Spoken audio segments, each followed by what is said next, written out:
자, 봐봐요. 예, 보면은 조선은 어딨냐? 자, 봐봐요. 조선은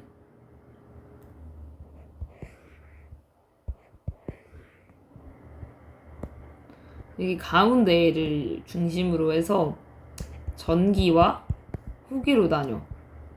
그럼 이 전기와 후기를 나누는 이 기준점은 어디일까? 바로 양난이라 그래. 양난이라는 건 두 가지의 반란.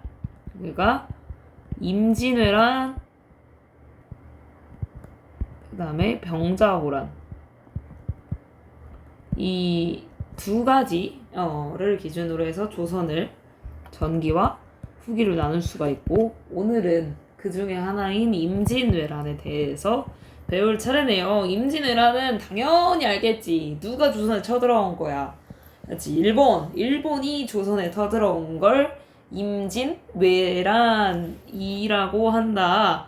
자, 그럼 여기서 궁금증이 생겨. 왜 우리는 일본한테 그렇게 무너질 수밖에 없었을까?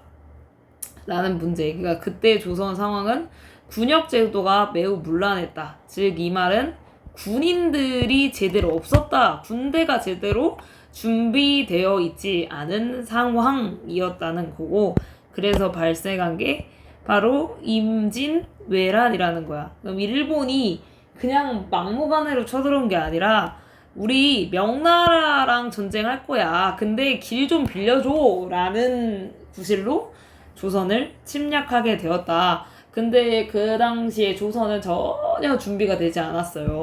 자, 봐봐. 여기 보면은 조선 건국이 1392년이고 임진왜란은 1592년이거든. 1592년이야.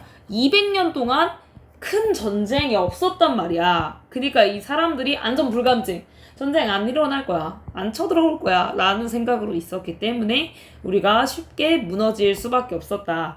이때 조선의 왕은 선조라는 사람이었고요. 이 선조는 이제 어떻게 될까?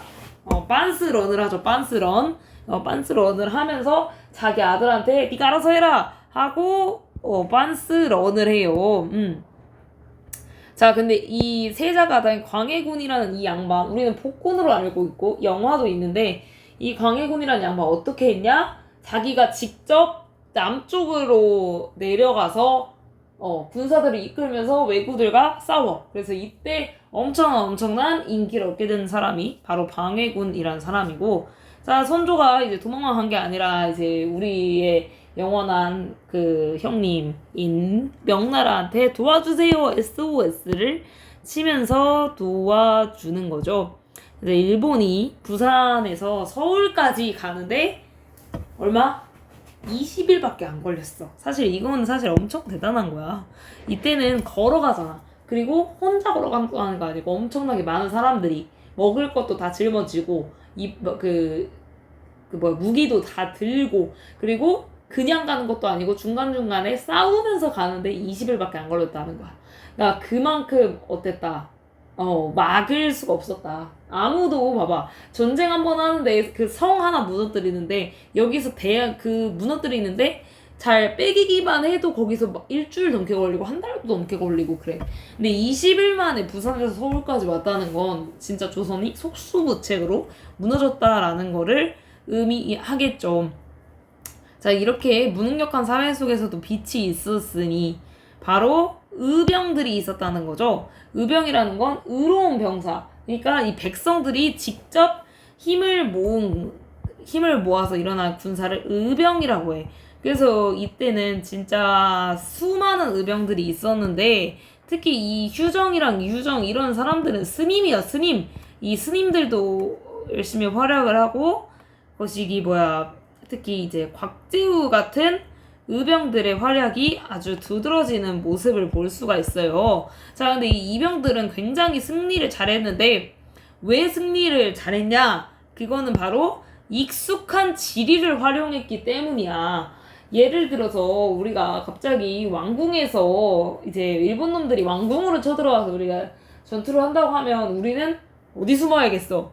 선생님 잘 모르지만 너네는 알겠지. 왕궁에 숨을 데가 없나? 뭐 프로지오 어디 지하에다도 숨겠지만 그 사람들은 잘 모른다는 거지.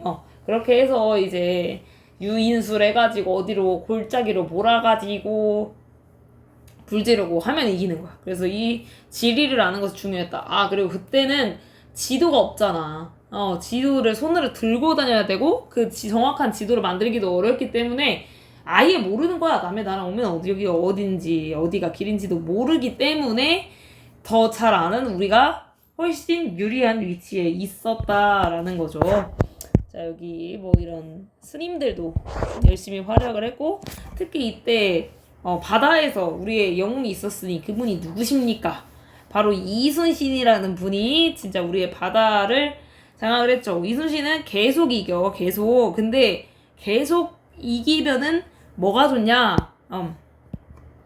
일본군의 해상 보급로를 차단한다. 자, 지금 일본군은 부산에서 서울까지 가가지고 이 서울에 갔는데 충격이야. 뭐가 충격이야? 서울에 갔는데 왕이 없어.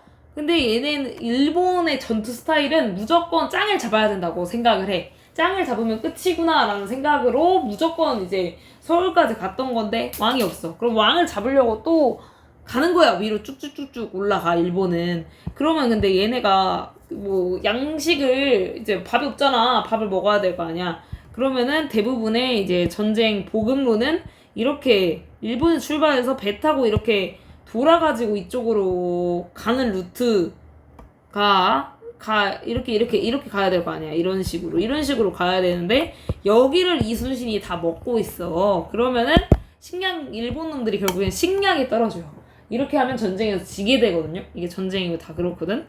그런 식으로 해서 우리가 의병과 수군의 활약으로 이길 수 있었다라는 거죠. 그리고 우리가 명나라한테 도와달라고 했잖아. 그러니까 명나라가 도와주러 왔을까 안 왔을까? 도와주러 왔지. 그러면서 전쟁은 국제전, 여러 나라가 참여한 국제전이 되고 결국에는 우리가 조선과 명과 연합군은 평양성을 되찾으면서 우리가 전쟁에서 이길 수 있게 되는 거죠. 그래서 이제 그 이후에 휴전을 해. 근데 이게 여기서 3년 동안 논의를 하거든요. 논의를 해. 뭐 여자를 주네, 뭐 땅을 떼어주네 이런 논의를 해. 그래서 그 논의를 하는 3년이라는 시간 동안 조선은 군제를 개편하고 이제 군대를 더 만드는 모습을 볼 수가 있어요. 그래서 이때 조선은 우리가 군대가 너무 약하구나 해서 뭘 만든다? 훈련 도감이라는 것을 만든다라는 거죠. 그리고 이 휴전